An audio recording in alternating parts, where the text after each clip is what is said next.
नमस्कार दोस्तों।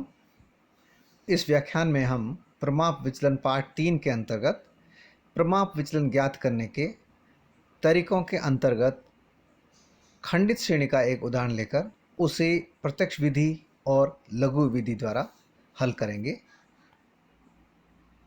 ये जो स्लाइड में आपको दिख रहा है, यह प्रश्न मैंने कैलाश नाथ नागर की पुस्तक से लिया है और इस प्रश्न में पूछा गया है कि निम्नांकित श्रेणी में प्रत्यक्ष रीति द्वारा प्रमाप विचलन और उसका गुणांक ज्ञात कीजिए। यद्यपि इस प्रश्न में प्रत्यक्ष रीति लिखी हुई है कि प्रत्यक्ष विधि द्वारा आपको प्रमाप विचलन ज्ञात करना है, लेकिन हम पहले इसे प्रत्यक्ष विधि द्वारा हल करेंगे और प्रैक्टिस के लिए इसे लघु विधि द्वारा भी हल करेंगे। विद्यार्थियों को प्रश्न में पूछे गए अनुसार ही विधि का चयन करना है और उसके अनुसार ही हल करना है। यदि प्रश्न में विधि नहीं दी हुई है तो वे स्वतंत्र हैं कि वो प्रत्यक्ष विधि से करें या फिर लघु विधि से करें। तो इस प्रश्न में पूछे गए अनुसार पहले हम इसको प्रत्यक्ष विधि के हल करेंगे और प्रश्न में सूचनाएं जो दी हुई है वो इस प्रकार से है। पहला है साइज यानी आकार। अब इसमें आकार लिखा है, केंद्र आकार या मध्य आकार नहीं लिखा हुआ है। केंद्र आकार या मध्य आकार लिखा होता तो वो खंडित श्रेणी का प्रश्न न होके सतत श्रेणी का होता, लेकिन इसमें लिखा है केवल आकार। आकार यानी कि एक्स है। ये 10, 12, 14, 16, 18, 20, 22 और उससे संबंधित आवर्तियां दी हुई है 5, 8, 21, 24, 18, 15 और 7। ये इससे संबंधित आवर्तियां दी हुई है।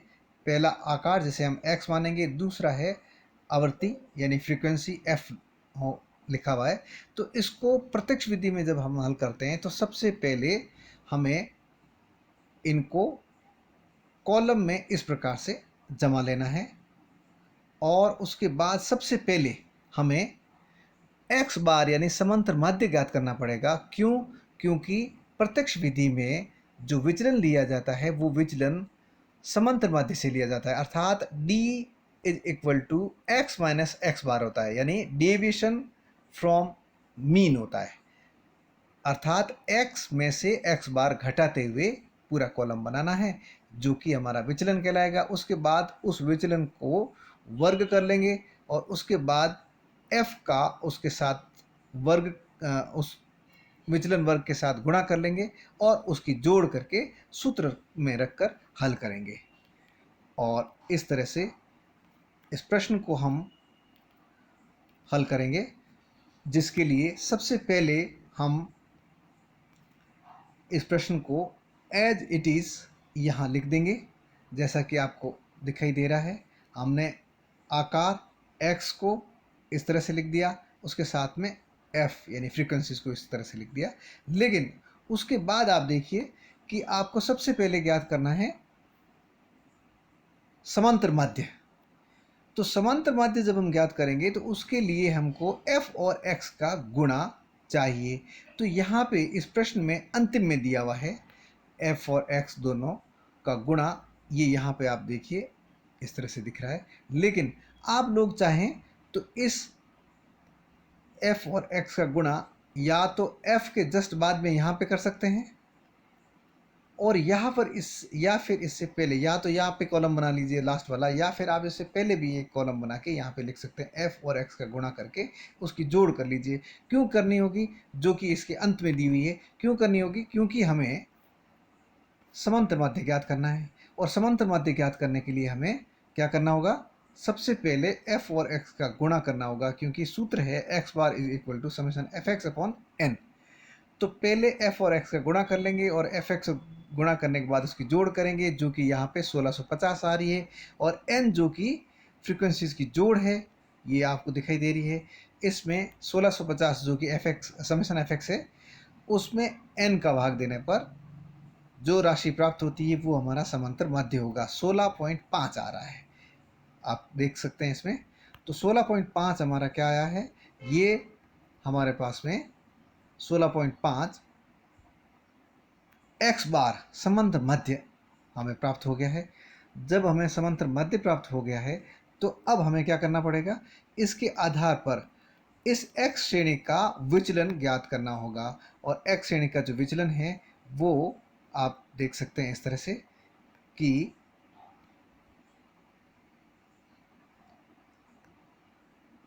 x श्रेणी का विचलन जब हम ज्ञात करते हैं तो यहाँ पे d लिखा हुआ है। d का मतलब यहाँ पे d इज इक्वल टू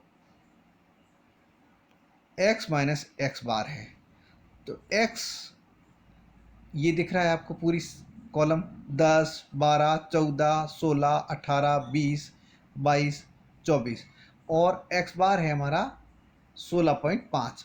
तो 10 में से 10 माइनस 16.5 माइनस के 6.5, फिर 12 माइनस 16.5 माइनस के 4.5। इस तरह से हम ये विचलन ज्ञात कर लेंगे। और ये विचलन ज्ञात करने के बाद हम इस विचलन के कॉलम को वर्ग करते हुए एक अलग कॉलम बना देंगे, अर्थात विचलनों का वर्ग बना लेंगे। तो -6.5 को -6.5 से गुणा किया तो 42.25 आएंगे, अर्थात 6.5 को वर्ग करेंगे, स्क्वायर करते हैं तो 42.25 आया। फिर -4.5 को -4.5 से गुणा किया तो 20.25 आए। इस तरह से हम इस विचलन के कॉलम को वर्ग करते हुए इस तरह का एक नया कॉलम बना लेंगे, अर्थात विचलनों का वर्ग करके कॉलम बना लेंगे। अब हमारे पास में क्या प्राप्त हो गया है, डी स्क्वायर प्राप्त हो गया। और ये हम क्यों कर रहे हैं, क्योंकि हमारा जो सूत्र है वो सूत्र है प्रमाप विचलन ज्ञात करने का खंडित श्रेणी के अंतर्गत summation F D square upon N. तो एफ हमारे पास पहले से है लेकिन डी स्क्वायर नहीं है, इसलिए हमें सबसे पहले क्या किया, हमने पहले एक्स बार ज्ञात किया, उससे हमने एक्स श्रेणी के साथ में उसका विचलन लिया, विचलन लेने के बाद में विचलन का वर्ग कर लिया जो कि डी स्क्वायर कहलाएगा।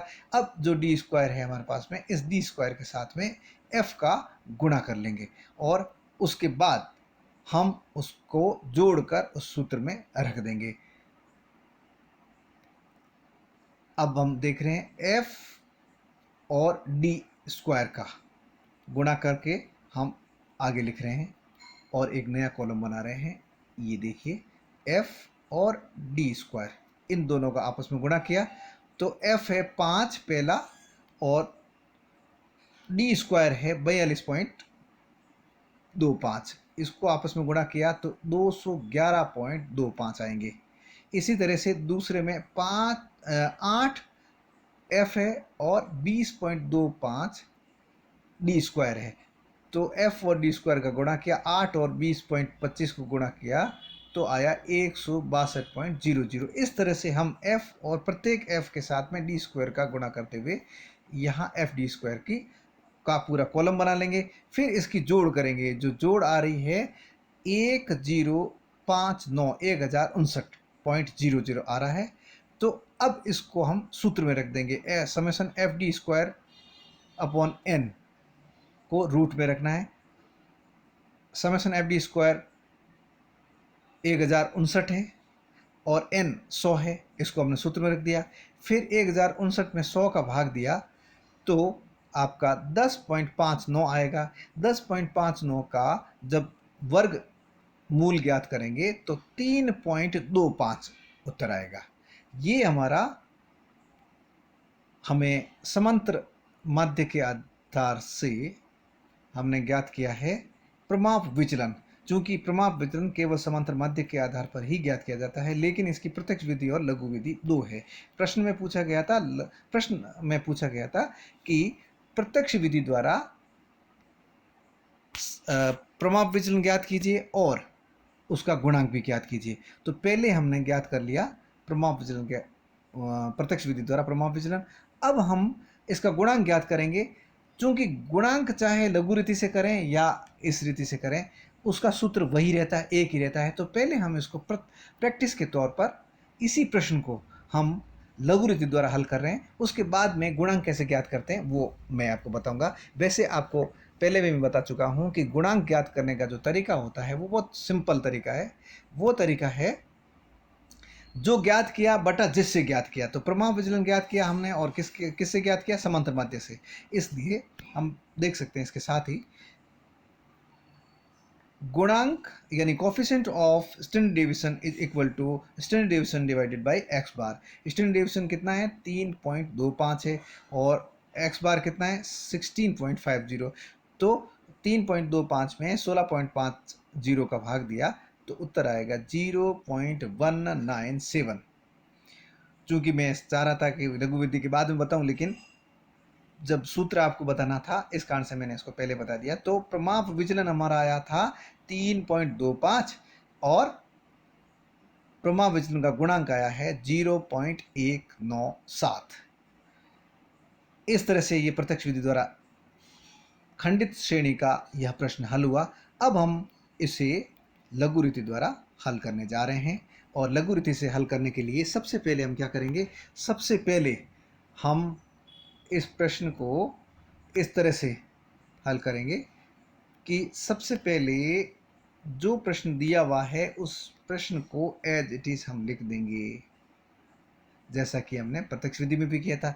लेकिन प्रत्यक्ष विधि में एक और कॉलम बनाया था एफ और एक्स का, जो कि समांतर माध्य ज्ञात करने के लिए था।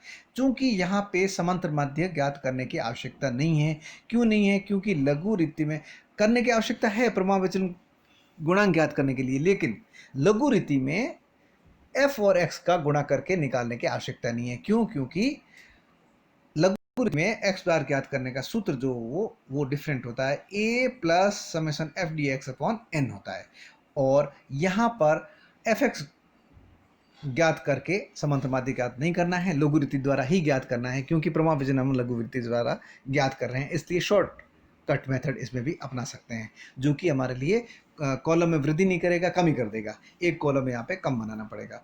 तो सबसे पहले हम क्या करेंगे? मूल पदों में से किसी ऐसे पद जिसकी आवृत्ति अधिक हो और जो बीच में आया हो, ऐसे पद को हम अपने मन से माध्य मान सकते हैं, जिसे हम कल्पित माध्य कहेंगे।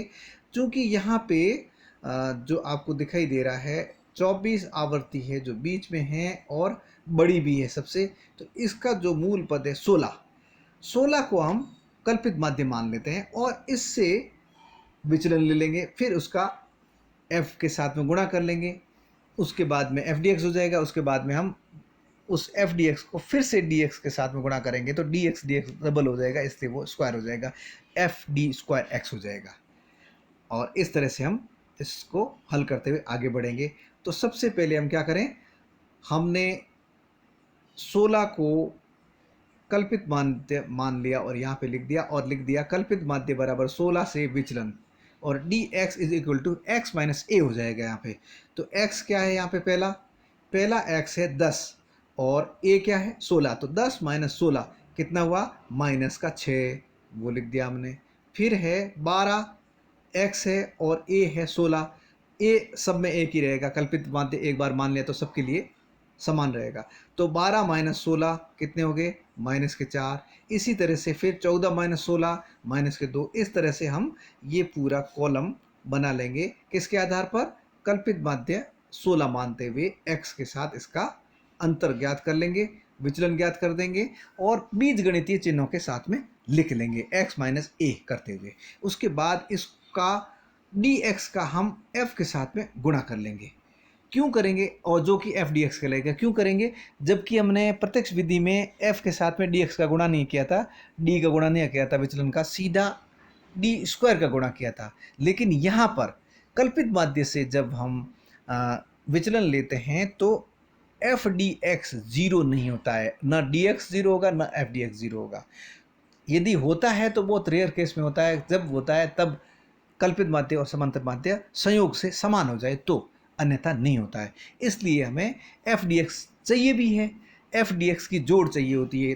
किसमें? समांतर माध्य ज्ञात करने के लिए भी चाहिए होती है, और प्रमाप विचलन ज्ञात करने के लिए भी चाहिए होती है। इसलिए हमको एफ डी एक्स पहले ज्ञात कर लेना है। स्क्वायर करने से पहले ही हम एफ और डी एक्स का आपस में गुणा कर लेंगे। तो एफ और डी एक्स का आपका आपस में गुणा कर लेंगे, और यहाँ पे लिख देंगे, पूरा कॉलम बना लेंगे, और कॉलम इस तरह से बन जाएगा। पहला एफ है 5 और पहला डी एक्स है -6। तो 5 को -6 से गुणा किया तो माइनस के 30 आए, जो कि हमने लिख दिए। उसके बाद में है 8 फ्रीक्वेंसी है, एफ है, और -4 है डी एक्स। तो इसका आपस में गुणा किया तो 8 चौक 32 यानी कि माइनस के 4 है, इसलिए 32 माइनस के, इस तरह से हम इसको गुणा करते हुए कॉलम बना लेंगे। और उसके बाद हम क्या करेंगे, इसकी जोड़ कर लेंगे, माइनस माइनस को एक साथ रख ले लेंगे और प्लस प्लस को एक साथ रख के जोड़ कर लेंगे। तो प्लस के आ रहे हैं 154 और माइनस के आ रहे हैं 104। तो 154 में से 104 गए, पीछे रह गए, प्लस का बड़ा है इसलिए प्लस के रह गए 50। तो समेशन एफ डी एक्स हमारा प्लस 50 है। फिर हम इस एफ डी एक्स को एक बार डी एक्स के साथ में और गुणा कर लेंगे। तो क्या होगा, एफ तो एक बार रह गया और डी एक्स दो बार हो जाएगा, इसलिए एफ डी स्क्वायर एक्स हो जाएगा ये। फिर पूरा इसका कॉलम बन जाएगा। कैसे होगा, पहला डी एक्स है आपका -6 और पहला एफ डी एक्स है -30। तो -6 को -30 से गुणा किया तो 6 तिया 18, 180, दोनों माइनस के इसलिए ये प्लस का हो गया। इसी तरह से -4 को -32 से गुणा किया तो ये 128 हो गए प्लस के। इस तरह से हम आपस में एफ डी एक्स और डी एक्स का गुणा करके एफ डी स्क्वायर एक्स प्राप्त कर लेंगे और इसकी जोड़ कर लेंगे, जो कि कितनी आ रही है 1084, 1084 आपके सामने दिख रही है। ये आपकी समेशन एफ डी स्क्वायर हो जाएगा, summation F D square x जिसे कहते हैं। अब हम इन सभी राशियों को क्या करेंगे, सूत्र में रख देंगे प्रभाव विचलन ज्ञात करने के लिए। और सूत्र है आपके सामने दिख रहा है, summation F D square X upon N minus summation F D x upon N का होल स्क्वायर अंडर रूट। और फिर इसमें इन विभिन्न राशियों को हम लिख देंगे। Summation F D square x जो है वो आ रहा है 1084, तो 1084 और एन जो है वो 100, तो 1084/100 minus summation F D x है प्लस के 50 और एन है 100, तो हमने यहाँ पे लिख दिया और इसका स्क्वायर कर लिख दिया ऊपर। फिर इसको सॉल्व कर देंगे हम। सॉल्व करने पर 10.84 आएंगे 1084 में 100 का भाग देने पर, और 50 को 50 से गुणा कर यानी स्क्वायर कर उसमें 100 से 100 को गुणा करके भाग देने पर आ रहा है 0.25। तो हम इसको लिख देंगे यहाँ पे under root 10.84 minus 0.25 under root, फिर 10.84 में से 0.25 घटाने पर आ जाएगा आपका 10.59 अंडर रूट, और रूट इसकी निकालेंगे तो 3.25 आ जाएगा। अब आप देखिए पहले वाली स्लाइड में हमारा यही उत्तर आया था। प्रत्यक्ष विधि से ज्ञात करने पर भी उत्तर वही रहेगा और लघु रीति से ज्ञात करने पर भी उत्तर वही रहेगा। अब हम आगे चलते हैं और इसके गुणांक को देख लेते हैं। गुणांक दोनों, चाहे प्रत्यक्ष विधि हो या चाहे लघु रीति हो, दोनों में वही सूत्र रहता है। यद्यपि समांतर माध्य ज्ञात करने का तरीका भी लघु रीति में अलग होता है। समांतर माध्य ज्ञात करने का तरीका है x bar is equal to a plus summation F D x upon N. तो a हमारा 16 है जो हमने कल्पित माध्य माना था, हमने लिख दिया, और समेशन एफ डी एक्स हमारा 50 है और n हमारा 100 है।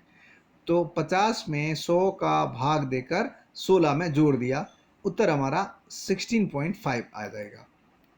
अब हमारे पास में क्या है, समांतर माध्य भी है और प्रमाप विचलन भी है, जो कि हमने लघु रीति द्वारा हल किया है, और इसको हम गुणांक ज्ञात करने के लिए उपयोग कर सकते हैं। प्रमाप विचलन बटा समांतर माध्य, प्रमाप विचलन 3.25 बटा, इसको हम 3.25 कहना चाहिए, ज़्यादा उचित है, भाग 16.50, तो उत्तर आ जाएगा 0.197। इस तरह से हमारा प्रमाप विचलन हुआ 3.25 और प्रमाप विचलन का गुणांक हुआ 0.197।